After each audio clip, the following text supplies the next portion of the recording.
let's talk about something that might sound a little strange at first.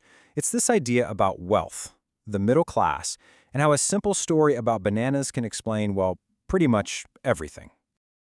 For most of us, the goal is pretty clear. Get into the middle class. It's what we're told to aim for. You get a steady job, a decent income, and that's supposed to mean you're financially secure, right?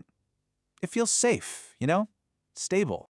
But what if that feeling of safety is actually, well, an illusion?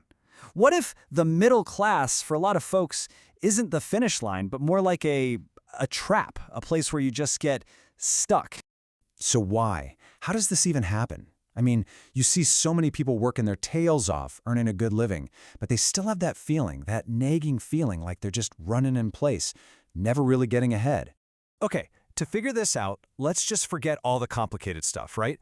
No spreadsheets, no market analysis, none of that. Instead, we're going to break this whole thing down with a super simple story about bananas. All right, so let's get into it. Our story is all about two monkeys. And what's really interesting is how the tiny little choices they make every day completely shape where they end up.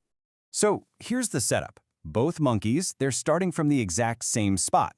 Monkey A gets 10 bananas a day, and Monkey B, he also gets 10 bananas a day. It's a totally level playing field. No one has a head start.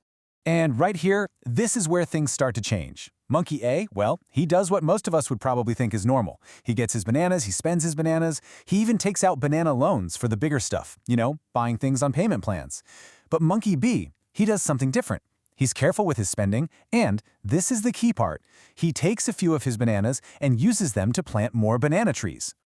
Fast forward a bit, and you really see the impact of those little choices.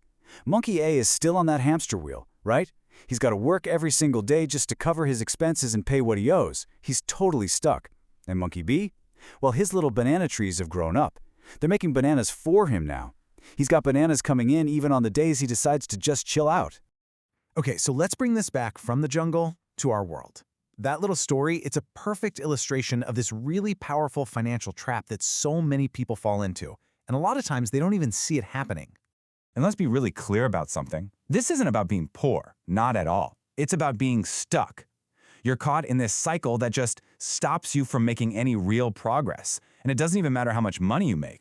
And this right here, this is what that cycle looks like. First, you earn money.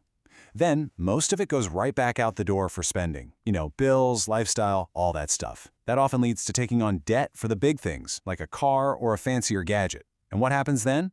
Well, you've got to go back to step one and earn more, just to keep the whole thing going. It's a loop that repeats over and over. Your money is always leaving, it's never staying to build anything.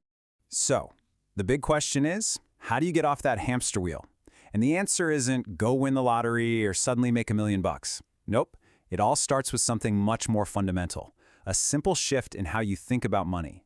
See, while most people are caught in that earn and spend loop, the ones who really build lasting wealth, they're obsessed with just one thing. And that one thing is growth. So what the heck is a financial growth mindset? It sounds complicated, but it's actually super simple. It's the idea of shifting from only trading your time for money to making your money work to earn more money for you. It's about becoming Monkey B with his banana trees. So what does that actually look like in real life? Again, it's not some big secret. It really just comes down to two very practical things. First, spending less on stuff you don't really need, and second, taking that money you saved and putting it to work by investing it. And that really brings this whole idea home, right? It comes down to you, your money, and a choice, a really conscious choice about what you want your money to do. Let me put this as simply as I can. If all your money ever does is leave your bank account to pay for stuff, you're going to stay on that treadmill forever. You're going to stay stuck. Period. But the minute you give some of your money a new job, the job of growing and making more money, everything changes. Your whole financial future starts to look different. It is literally the most powerful shift you can possibly make. So I'll leave you with this one question to think about. I want you to take a really honest look at how things are going. Are you Monkey A or are you Monkey B? Is your money just leaving or is it growing? Is it just keeping you running in place or is it busy building you a completely different future?